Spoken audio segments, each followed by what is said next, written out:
Hello everyone, welcome back to my channel. I am Anuja, your maths mentor. In Tricky Question Simple Solution series, today we will do problem number 6. So all are you ready? Here is the question. The last digit of the sum 2002 raised to 2005 plus 2003 raised to 2006 plus 2007 raised to 2007 is, what we have to find here? The last digit of the sum. इन सब को add करके इसकी last unit digit, मतलब last digit means unit digit. Clear? अब क्या हुआ, घूम गए क्वेश्चन देख के. अब 2002 की 2005 बार मल्टीप्लिकेशन तो इम्पॉसिबल है, ऐसे ही 2003 की. तो इसको करने के मैंने आपको बताया था पहले भी कि ये क्वेश्चंस कैलकुलेशन से नहीं, कुछ ट्रिक्स और कुछ रूल्स से सॉल्व होते हैं. So let's see. अब यहाँ देखिए, अब हम एक्सपोनेंट्स पे आते हैं. सबसे पहले हम चेक करेंगे हमारा जो फर्स्ट नंबर है उसकी यूनिट डिजिट क्या है, 2 है. तो हम इसकी यूनिट डिजिट का पता करते हैं कि इसकी 2005 वाली पावर क्या देगी हमें. चलिए पहले हम 2 की बात करते हैं. तो जब हम 2 की एक्सपोनेंट्स चेक करते हैं तो देन 2 1 ज़ा 2, 2 2 ज़ा 4, 2 2 ज़ा 4, 2 ज़ा 8, 3 टाइम 2 का मल्टीप्लिकेशन, 4 टाइम 2 का मल्टीप्लिकेशन गिव 16, 5 टाइम्स 2 का multiplication is 32, 2 into 2 into 2 into 2 into 2 is 32. Then 2 power 6 is 64. 2 power 7 is 128. And 2 power 8 is 256.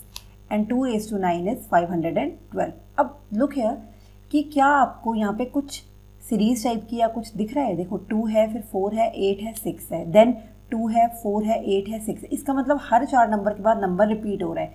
सबसे पहले 2 था, फिर 5वें नंबर पे फिर 2 आ गया 5 पावर पे, फिर 2 आ जाएगा ये 5 नेक्स्ट 5 पे. तो इसका मीनिंग क्या है कि 4 के बाद ये रिपीट हो रहा है, आपको पता चल गया. ठीक है, अब इसमें हमने यहाँ पर ये बात पता कर ली. अब हम यहाँ ही अप्लाई करेंगे. उससे पहले हम ऐसे ही 3 का चेक करते हैं. लुक है, 3 1 ज़ा 3, 3 3 ज़ा 9, 3 3 ज़ा 9, 3 ज़ा 27, 3 3 ज़ा 9, 3 ज़ा 27, 3 ज़ा 81. तो ऐसे आपने 3 raised to 5 निकाला, 3 raised to 6, 3 raised to 7, 3 raised to 8, 3 raised to 9. अब यहाँ पर भी एक सीरीज हो रही है, देखिए ध्यान से. 3 9 7 1, देन 3 9 7 1, देन 3. मतलब जब हम इसकी पावर ऐसे करते जाते हैं तो इनकी क्या होती है, पावर्स अपने आप को रिपीट करती हैं. 3 आएगा, 3 के बाद फिर वापस 9 आएगा, देन वापस 7 आएगा, देन वापस 1 आएगा. तो ऐसे ही 2 में हो रहा था. अब ऐसे ही हमारे पास एक और टर्म है, वो है 2007, जिसकी यूनिट डिजिट है 7. तो हम 7 का भी एक बार चेक कर लेते हैं. ये देखिए, जब हमने 7 की पावर्स चेक की, 7 1 ज़ा 7, 7 7 ज़ा 49, 7 7 ज़ा 49, 7 ज़ा 343. Similarly when we have found here 7 raised to 4 is 2401, 7 raised to 5 is this, and 7 raised to 9 is this. Sorry, यहाँ स्प्रिंट हो गया है, ये 7 raised to 7 होना था, 7 raised to 8, 7 raised to 9. तो यहाँ हम लोग ये देखते हैं कि 7 9 3 1, देन 7 9 3 1, देन 7. यहाँ पर भी हर नंबर अपने आप को 4 के बाद रिपीट कर रहा है ना. 7 है, देखिए फिर 7 आ गया, 9 है, देन 9 आ गया. अब पर आप बोलोगे कि मैम ये क्या सब में होता है? नहीं, ये सब में तो नहीं होता है. अगर आप 4 का चेक करोगे तो 4 4 ज़ा 16, 16 4 ज़ा 64. तो 4 और 6 आपस में रिपीट करता है. 4 की टेबल में ये होता है. 5 की टेबल चेक करिए तो सिर्फ 5 ही आता रहता है. 5 5 ज़ा 25, 25 5 ज़ा 125, 125 5 ज़ा. तो इस तरह से आप जब करते हो तो 5 5 ही आता है, लास्ट में 5 ही रहती है डिजिट. तो पर अब ये क्वेश्चन इसी तरह से बनते हैं कि हमें कुछ ना कुछ इसका रूल फॉलो करने को मिले. तो अब हमने एक चीज़ तो फाइंड आउट कर ली. अब सॉल्व कैसे करना है इसे, ये बात होगी. अब देखिए, ये हमारा क्वेश्चन की पावर है पहली वाले. फर्स्ट टर्म में हमारी क्या पावर है, 2005 है. अब क्योंकि ये 2 हमें यूनिट डिजिट का चेक कर रहे हैं. अब 2 की 2005 पावर को अगर आप चेक करोगे तो आपने डिवाइड किससे करना है, 4. 1 2 3 4, मतलब ये 4 बार पूरा जा रहा है, फिर ये खुद को रिपीट कर रहा है. तो पूरा आपने जब 4 से डिवाइड किया, इसका मतलब 501 तो पूरी पावर बनेगी, इसकी बनेगी ना. और फिर बाद में एक पावर रिमाइंडर रह जाएगी, मतलब 501 तो पूरी बार डिवाइड होगी और एक बच जाएगा. क्लियर है? तो उसकी वो एक नेक्स्ट कौन सी जाएगी, 2 पर जाएगी ना. तो उसकी यूनिट प्लेस पे आ जाएगा हमारा 2. सिमिलरली जब हम 3 का चेक करेंगे उसमें भी यही होगा. 1 2 3 4 के बाद रिपीट कर रहा है. तो आपने क्या करना है, 2006 को 4 से डिवाइड करना है, तो देन आएगा 501. डिवाइड करके देखेंगे और रिमाइंडर बचेगा 2. तो अगर आप चेक करो 501 इंटू 4 + 2 यही होता है 2006. तो रिमाइंडर 2 बच गया. इसका मतलब यहाँ आ जाओ 1 2 3 4, देखो 4 पे हमने चेक किया तो पावर क्या थी 1 थी, लेकिन हमारे 2 रिमाइंडर बच रहे हैं, तो देन 3 एंड 9, तो हमारा यूनिट प्लेस पे आ गया 9, 2 रिमाइंडर, 2 और पावर।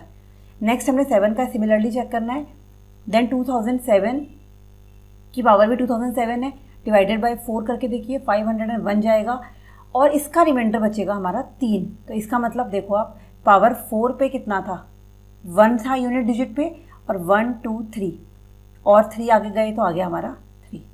ठीक है, क्लियर हो गया ना ये?